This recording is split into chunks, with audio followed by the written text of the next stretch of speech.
Et la RCF, j'espère que vous allez bien et que les vôtres aussi. Coming soon. Donc pour certains qui me demandaient si j'avais pas testé ça, pourquoi je l'avais pas testé, ceci, cela, la première fois que certains d'entre vous l'avaient vu entre les mains de Kevin Talbot, ils m'avaient demandé de le tester. Je leur avais dit non, parce que ce sont des pièces uniquement faites pour faire du hard jump, pour faire des sauts de ouf. Du gros jump, ça. Tout simplement. Et comme moi, je ne fais pas que du gros jump, ce n'est pas ma pratique première, hein, mes vidéos le reflètent. Hein. Il y arrive quelquefois que j'envoie le X-Max un peu plus haut que d'habitude et un peu plus loin. Mais c'est pas dans ma pratique habituelle de faire que du hard jump tout le temps. C'est pour ça que il y a 5 6 mois, quand vous m'avez parlé, certains d'entre vous m'ont parlé de cette pièce-là, je vous avais dit non, que je ne la testerai pas. Parce que je n'en ai pas l'utilité, tout simplement. Bon, là, j'ai décidé de la tester pour vous faire un retour, pour voir réellement ce que ça vaut quand on fait du hard jump, ce que ça donne, si ça vaut le coup, si ça tient le coup, si ça engendre d'autres casses ailleurs sur le X-Max ou pas. Je vais vous la tester. La pièce est commandée depuis le 6 septembre, comme vous le voyez. Donc voilà. Et il y a plusieurs de ces pièces-là. Il y en a qui sont faites comme celle-ci que je vous montre là, où l'arbre d'entraînement central, il reste entier.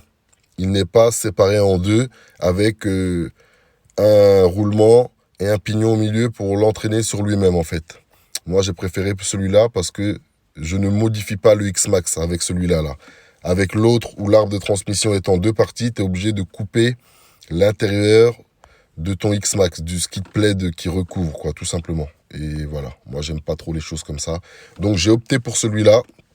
Je vais le tester. L'arbre d'entraînement il est en un seul morceau. Hop, il est fait avec déroulement. Vous voyez, hop là, c'est bien fait. Hein. Comme vous savez, moi, j'aime pas les trucs de charlatan. Hein. Vous voyez, c'est un beau print. Il a bien été imprimé. Les finitions sont belles, bien faites.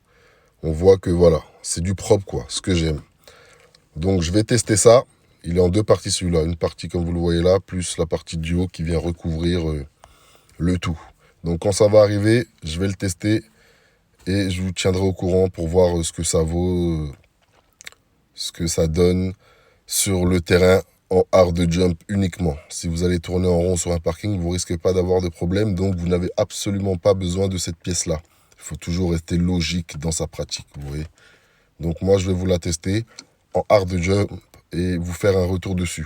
Il y a un deuxième modèle aussi, le modèle que je vous dis qui se sépare en deux.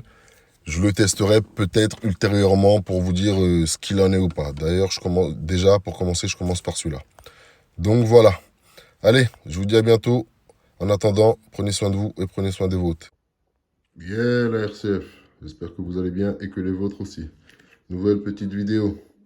Donc, grosse dédicace à Manu RC30 et à Yannis Staff. Donc, présentation de ce que vous connaissez tous déjà, la plupart d'entre vous tous les propriétaires de X-Max connaissent déjà ça. Les portes fusées arrière GPM avec des roulements plus larges, avec des roulements en 20 par 32 par 7. Donc la première personne à m'avoir parlé de ça l'année dernière, c'était Manu RC30, qui me disait que lui, il avait équipé ça sur son X-Max et que ça ne bougeait pas. Et là, plus récemment, Yannis Staff, qui m'a demandé de les tester directement pour voir ce que ça vaut. Donc comme je le dis, je le répète, tous les propriétaires de X-Max connaissent ça bien avant moi. Hop, moi je viens juste de les avoir. Comme je vous ai dit, les roulements arrière sur le patron sont fragiles. Mais bon, c'est pas non plus la fin du monde. Vous voyez ce que je veux dire? Hop. Donc, ils sont là. Hein. Je les remonte.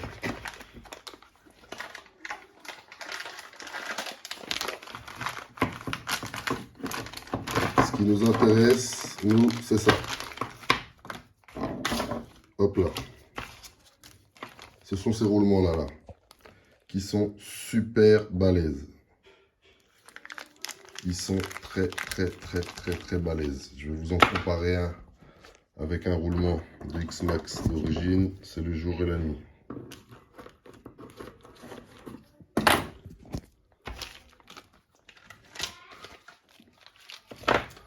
Hop. Donc, je vais vous poser ici, le temps d'aller chercher le roulement du X-Max d'origine tranquillement.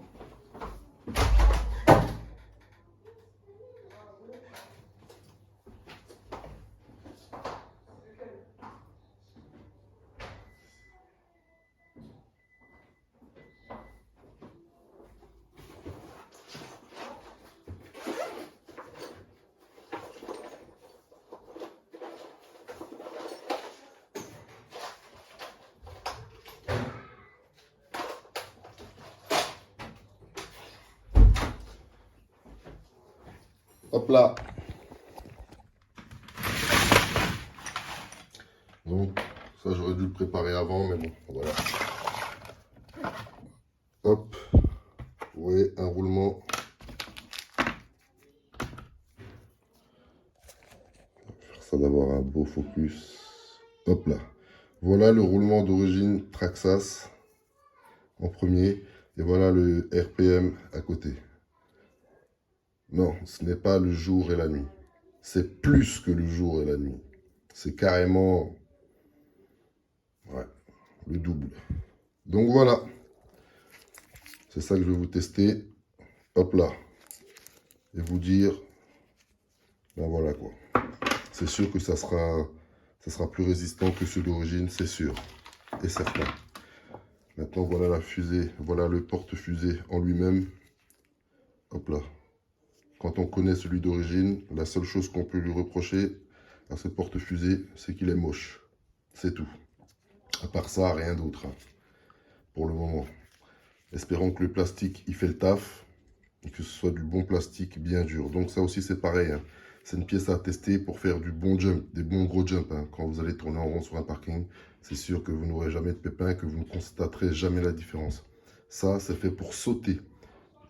Une voiture RC, c'est fait pour rouler ou sauter. Vous avez deux solutions. Des speedruns ou des jumps. Il ne faut pas chercher midi à 14 heures entre les deux. Soit avec son véhicule, on roule ou on saute. C'est aussi simple que ça. Donc voilà. Je vais sûrement le tester sur un X-Max Bang Bang, ouais, sur celui-là. Là. J'ai deux roues à mettre dessus. Hop, hop. Avant de mettre les deux pneus chromés, je vais, hop, installer les porte-fusées là-dessus. Maintenant, il y aura un autre problème, Yannistaff, pour le test. C'est que je ne filme plus, en fait, mes vidéos. Depuis, allez, là, ça va faire, allez, 3 semaines. Je ne filme plus mes vidéos. J'ai plus de 270 vidéos encore qui sont dans les abîmes du néant et que, ben, qui sont en attente. Encore les 80 vidéos du skatepark tour, quelque chose comme ça, plus une centaine d'autres vidéos à côté. J'ai plus de 200, 230 vidéos, c'est la folie. Donc, je ne tourne plus de vidéos, en fait. Donc, je vais tourner, je vais filmer. Ça ne veut pas dire que je ne roule plus, hein. Juste que je ne filme plus mes sessions, tout simplement. Donc, les sessions pour le test des roulements, là, je vais te les enchaîner. Je vais aller dans des skateparks, dans des endroits comme ça, BMX, tout ça, tac, tac, pour vous tester tout ça et vous faire un retour. Mais pour vous dire que ça ne sera pas tout de suite, tout de suite, tout de suite, quoi. Voilà. Je roule toujours, mais je ne filme plus. Trop de vidéos en stock, ça y est, j'ai fait le tour, là. Terminé. Allez, voilà. Je vous dis à bientôt pour de nouvelles aventures. En attendant, prenez soin de vous et prenez soin de vos Tchuss KRC 2.0. Yeah. Oh, ils avaient mis un sticker avec un petit sticker RPM. Bon, il mérite d'aller là ou pas? On va voir ça. Si les fusées elles marchent bien comme il faut, on mettra le stickers. Allez, prenez soin de vous et de vos tchuss KRC 2.0. Yeah.